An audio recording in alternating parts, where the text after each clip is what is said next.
Do we still follow the regular roll call procedure? Might as well, just for the record. Mine as well. Okay, so we're underway, and for the roll, I'm Jason James, present. Kathy Montgomery present. Samuel Balcom, present. Great. And Taylor and Justin both weren't able to attend. Okay. All right. Susanna, do you want to take it away? Sure. We're going to start with a quick little discussion of Redstone street lighting.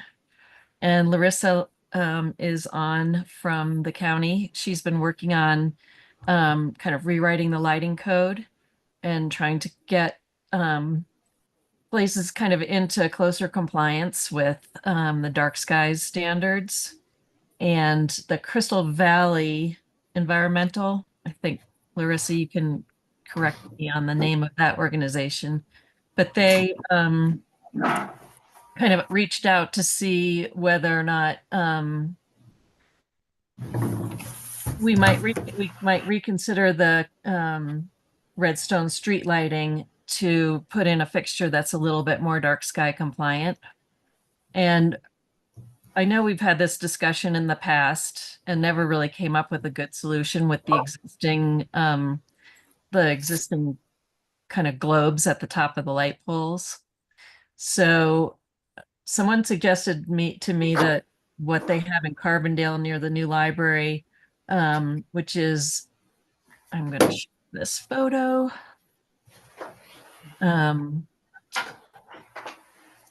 Which is this kind of, it's a light and canopy unit all in one. The light is actually up in the canopy, so it just casts a downward light pool, as opposed to what we have now, which just kind of glows in general and casts light in every direction.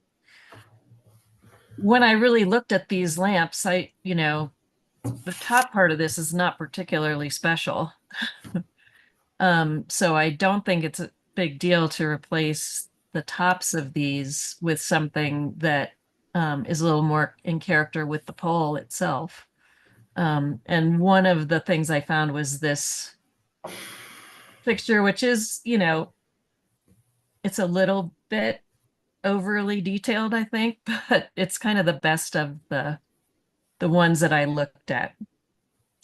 Not to say that this is exactly what we would choose, but I just want to get a sense of kind of what your feelings on the subject in general were, and then we could do a little more extensive search for a lighting fixture that would work.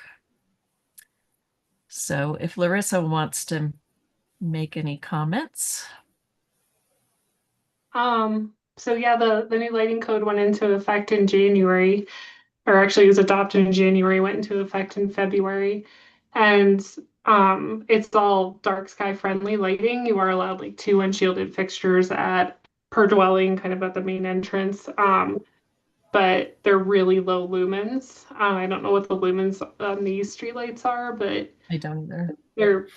It's causing a lot of light pollution. And I just thought, this isn't the first time I ever heard about the Redstone streetlights. When we were doing public outreach for the lighting code last summer, a few people mentioned it. And with Picken County owning them and it's in the right of way, it's something we could actually control, and we could show that, we're not just talking the talk, we'll walk the walk. And I think there could be a huge improvement. I mean, these light fixtures that direct the light down where you need it, you'll actually probably end up with more lumens on the walking surface than you have currently, but you won't have all that light spill onto the adjacent properties and up into the sky. I think like some before and after pictures of Redstone Boulevard with new streetlights could be a huge motivator for other people to get on board and try to improve their lighting at their homes. I have a question. Sure. Would we keep the poles, which I think are pretty old, and I think we got them from some other town long, long ago. It's Dubuque, I think. And what Brian had said. And if we do, would the top be painted the same color? I hope. Yes to both of those. You can kind of see, maybe not in this picture at the scale that it's at, but you can kind of see how this is really just attached to the top of the pole. It's just kind of wedged in there.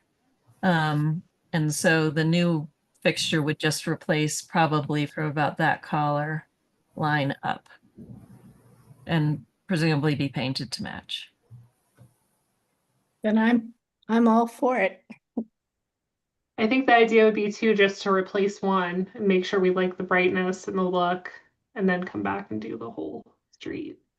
I remember we talked several years ago in RCA about keeping the lumens low in those globes because of the light pollution, but I don't know whatever happened with that. At the time, we tried out a bunch of different bulbs, different types of bulbs and different temperatures, and kind of picked one that we thought was the best, but I don't think they've been consistently replaced that way. Yeah. So it's kind of all over the map. And as I said, I think in the email, I haven't looked at, how bright these are, what, what the pool would be, or what the lumens at the ground would be for these. So that might be a little experimentation involved. Yeah, and most of these fixtures are dimmable, or you can order them as dimmable. And so we're technically not subject to our own zoning regulations. So we don't need to fit the max lumens or the color temperature. I mean, I think that's a good goal to shoot for, but we could always, if we find the perfect fixture, hopefully just dim it down a little bit till it feels like the right amount of light. And we've done that at other county projects, like at the Public Works building when they put in all their new lighting. We just went out there together and dimmed its different levels and played with the different settings until it felt safe but not overlit. It's good. Okay. Yeah, I think it's great. I know with the additional motivation of the lighting ordinance now in place, it makes a lot of sense to revisit this. I know there was a whole lot of conversation when this was kind of last experimented with, when those the test bulbs were done. And I completely agree with going in this direction. I think it'll make a huge difference. The light output actually, I think lower overall lumens would actually be beneficial to visibility because there's such a dramatic difference between walking underneath one of those right now and then moving down the street where there isn't one.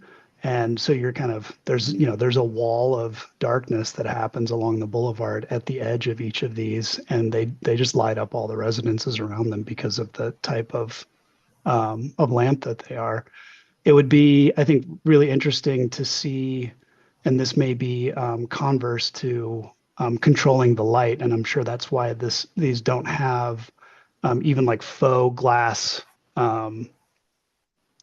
enclosures around them, because that probably refracts and distributes the light in a different way. But anything that makes it feel more historically referenced, and if there were some options to look at that were that way, I think these ones that are in Carbondale are actually they're unobtrusive, and they're attractive. I think they function really well. So I think it's a really good direction to go for a whole bunch of reasons. Any input on the styling of this? This is sort of the middle. There are ones that are more elaborate, and there are ones that are really simple but kind of cheesy looking. So I kind of went in the middle direction. Some have the finial is much more elaborate and has curly cues and stuff on it. Mhm. It seems So like the simple finial and then the really simple fluting on the bottom yeah. of the body that's about right when you compare it to the poles. I agree. Okay, Mhm. great. They do have some that have glass in them. I didn't really like those, and the Mhm. glass is it's optical, so it has lots of facets in it, which seemed to me to kind of maybe defeat the purpose a little bit. Mhm.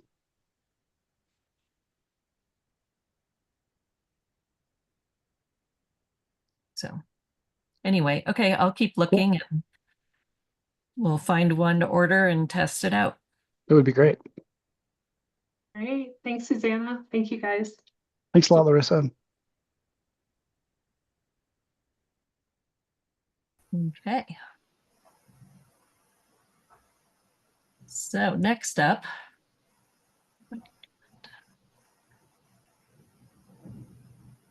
we have a new submittal for Firehouse Road. And because we're kind of, or I'm treating this as a work session, my goal for this is to kind of give the applicant some good feedback as to the direction that they've taken, which I think is in general very positive. I had a few little notes in my memo, not a whole lot, and maybe I think the memo kind of speaks for itself. I think they've been successful at creating the linking element. The roof shapes, though they are a bit busy, I think it's kind of a result of the linking element and asking for some other things to happen. And so I think that we can, kind of find that the intent of the guidelines are met, if not the specifics of the guidelines. I did have a little bit of an issue, particularly with this little gable and how busy it makes the porch roof, but that's something that we can talk about and is pretty minor. And I don't know that there's anything else too much that I had to say about it. But I felt like most of the guidelines, the relevant guidelines, were met by this proposal. And the applicant can walk through the proposal if they like, or we can just move on to discussion. We are going to treat this as a work session, so we're not going to have any formal action on this, but I think we can sort of give a solid direction so that the applicant can proceed with the design and working out the details, and we can review that at a formal meeting. Thank you, Susanna. So the reason for that little gable was it was either mess. So the long and the short of it is I didn't want to spend a lot of time trying to finesse and figure out and all that sort of stuff. We've got a step back from the wall surface of the kitchen below, which is where the note that says 612 roof is kind of hovering above in the middle image, and it points up to the roof above that. So that roof covers up the fact that the wall above it is stepped back about 18 or 24 inches, something like that. And because of that step back and wanting to maintain 4 feet of surround, 4 feet of walking space at the lower portion, what we end up with is a little bit more roof on that end than is on the north side of the building. And so I don't know. Yeah, so right where your cursor is, if that line were to come down to the corner, basically it's kind of hard to it's somewhat visible, but the lowest portion of the eave facing due east, right where the hand was, drop down a little bit, that eave right there is actually lower than the eave that's over on the north side. And so I stuck in the gable there, to create a little, you're on the north side of the building. If you're walking from the north side and you want to walk under the porch, you got something that's going to redirect snow drippage and that sort of stuff. B, to try and pick up and do something, at least logically, with how to deal with the two with the height differentiation between the overhang on the north versus the overhang on the east. Sure. So that's where that came from. It's not, it's basically, draft one of trying to solve each of the different pieces and parts. So, and the gable there's a 912 slope that is kind of going to be the entry / exit from the kitchen off to the CDU. And that's the other sort of taller gable. And the intent with that one was to, if you go on the far left-hand side image, was to have that roof plane just go all the way up and die into the 1412. So trying to clean up, Mhm. some of those slopes and angles and pieces and parts and so forth. So, Matt, do you have anything you want to add? No, I actually had the same question, and I understand now why you put the little mini gable in there. So if you didn't have that, you'd have different widths of porch reveal, correct? You'd have, Yeah, either that or you'd have some other weird kind of detail trying to figure out, how to match the eave height, yeah, yeah, or like you said, you push one skinnier, one's wider, and so that's the finesse that we're going to have to play with as we move forward with trying as some, to find something that, yep, is more elegant or fits or whatever. being somewhat OCD, I think I like the symmetrical porch widths, and if you can hide that little uneven scale within that little gable, I see why you did that. But The we most could play straightforward around with way it. to deal Sure. with it, honestly, is to simply make the walking area on the north side, I think it's like 10 inches wider. So it'd be 4 foot on the other side and, basically 5 foot on the other and on the north side. And that would probably marry things up just fine. I just, like you, I have the OCD factor. And so draft one was, okay, we're going to use this as the solution. And, there'll be other things I'm sure that we'll find that we want to tweak as well. But to me, this was a reasonable,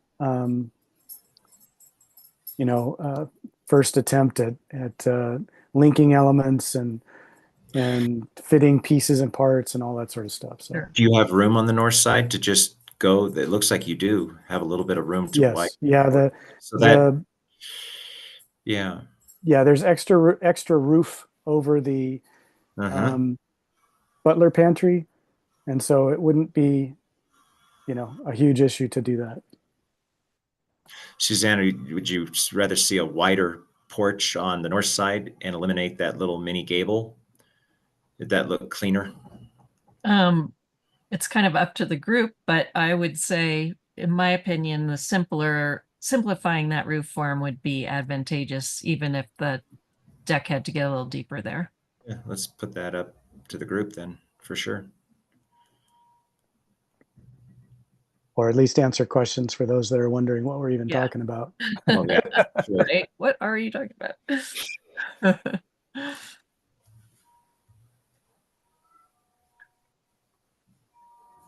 Oh, sorry, Kathy, you're muted. I was going to say, I don't really have a big opinion, but it seems like a wider porch would be a good solution and simplify things. And then have Yeah. your roof coming down.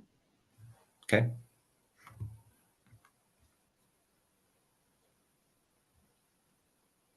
Yeah, if we're kind of focusing on that detail right now, I would agree that the hip with the nice kind of clean corner on the wraparound porch, that's a pretty classic touch. Agreed. Yes, I agree. Whatever can be done to simplify that form would be appreciated. And it's exciting that we're really just focusing on the details at this point. I had a chance to review the last meeting. It seems like there was a major breakthrough, and just all in all, this feels really good, just with the resolution of the link and such. So this is exciting to see the development. Yeah, Tim and I, well, Tim did all the work with my minor input, but we basically he had my blessing to shrink it down if needed, just to aesthetically get it where it needed to be first. And then let's see what kind of space we had left over in terms of just gaining a bath downstairs, even a small, half bath, whatever. So it worked out, and Or it's got good flow. So Good. Yeah, I think if we're kind of zooming back out to the bigger picture, I would say I agree with everything that all the observations that Susanna made in her memo. That the linking element I think is working really well. I really like that you've got good clear separation from the ridge line of the original house. I also really like that this particular solution allows you to keep the steeper roof pitch on the linking element, which I think is more deferential to the historic house than trying to get below the ridge line by pushing that roof pitch flatter and flatter and flatter. I think that's very attractive. It's a very successful way to create that linking element. And then I also really like how you've the new gable form that is kind of the new two-story mass has references. It's very simple, obviously, but it has references to the historic building. But it's deferential to it because it's narrower and it's lower. Some of the detailing of the the gable dormer that's in that the upper story of the new mass. I like how that references the gable dormer of the historic house, but there are different details, right? The historic sits in the plane of the roof line, and this one kind of breaks down to the eaves. So it's a different detail, which says it's from a different time. It gives you some more volume in that upper space, I'm sure, which is key. And I think it's really successful in creating those relationships without just mimicking what's happening on the main house.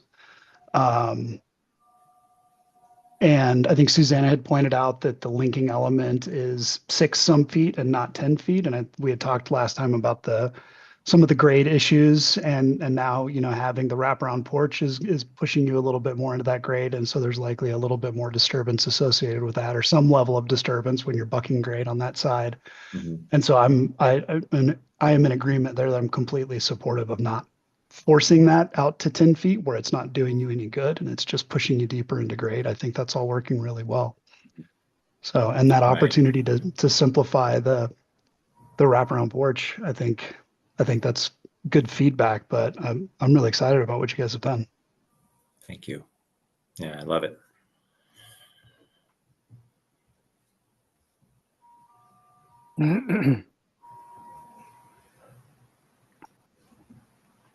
Do you feel like you have enough to move forward to the next layer of design? I do. I think that something just jumped into my head about wondering about, since Jason mentioned pushing into grade. One of the options to keep the walk around area basically at the floor line, and at the same time not have to do a whole bunch of grading, is to maybe introduce, and Matt, I don't know that I've mentioned this to you, but maybe introduce a low 1, maybe 2 foot tall or a wall, but that would has the potential at least to do some retaining. So instead of in that middle image, it kind of looks like the grade just sort of falls down into the walking space. And in the right-hand image, the columns, it's kind of hard to tell, but basically there's a line cutting through sort of the lower 1/3 of those columns. I could see essentially a low wall that those columns sit on that would allow for the grade to stay basically where it's at, and allow everything to sort of fit into grade neatly without having to, and maybe you want to create some, depression in the landscape or something like that, Matt. So I don't want to speak for you, but Yeah, the vision I have, and not to, if you're through, Tim, yes, rather than retain directly off that porch, I want to push back. I mean, I staked it out the other day, and it looks like if we can go out 10, 12 feet and do a small stone wall, a natural stone boulder wall or something, just to create the step up there, and then the grade can continue on up as it does. sure. But that would allow for a lot better control for water and drainage, and Yep. it would also allow us to step into a surface that would be pleasant. It could be a stone patio, flagstone, or natural stone. Again, that's agreeable for a drainage situation, just to keep that area dry. Yeah, the main thing is just to be in a position where as the snow starts piling up, it doesn't end up, using the porch as a drainage passway. So Fair enough. Yeah. Absolutely. Yeah. So that was it. I appreciate everyone's time, and the positive comments always, are obviously good to hear. I agree with Sam. We had a breakthrough last time because it finally dawned on me that the thing that we want to save could be the pass through, and that is where everything could stop, and we could sort of start again with, okay, now what fits off of that. So it obviously it's frustrating sort of pushing through some of those things at times, but I'm glad that we were all in a position where we're coming together as a team, working through it, that sort of stuff, and not pointing fingers or, this is stupid or any of that sort of stuff. So thank you for everybody's effort and support. I appreciate it. Thank you, Tim. Great. So our next opportunity for a meeting is, let's do this first. Our normal night would be, I'm not available in June, so our normal would be the 17th of July, which would mean I'd need everything you want to bring before the board by the 1st of July. So that gives you a few weeks to hash out the details and refine the design. Yep. Does that seem like a reasonable time frame for you?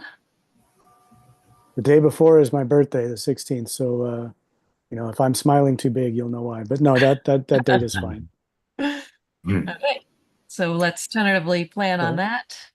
And Just- then, Not any issues? Yeah, I just no issues with that, but I just wanted clarification. The next set of drawings, how much detail or Tim, are we in understanding of what Yeah, basically what we're going to do is go from where we are now to where we are with the previous proposal. Windows, doors, dimensions, all the Materials. pieces and parts. okay, good. Um, Good. Yes. Yep, the landscape plan, if you're gonna do retaining up the hill there, and anything that the guidelines apply to, essentially. Okay. So, Great. Great. Thank you, everybody. Thank you. Yeah, thank you very much. you. All Pleasure. right, Susanna, I don't think we have any other business. nope, but just, mark down that July 17th as our Mhm. As next old. date. All So right. What time would we meet? I think if you guys like meeting at 5, I think it was at 6 because I usually had to drive down to Redstone. So if we want to keep meeting at 5, I'm fine with kind of making that our new time. I don't Five's fine care. with me. Yeah, that Yeah. works here. Okay. Great.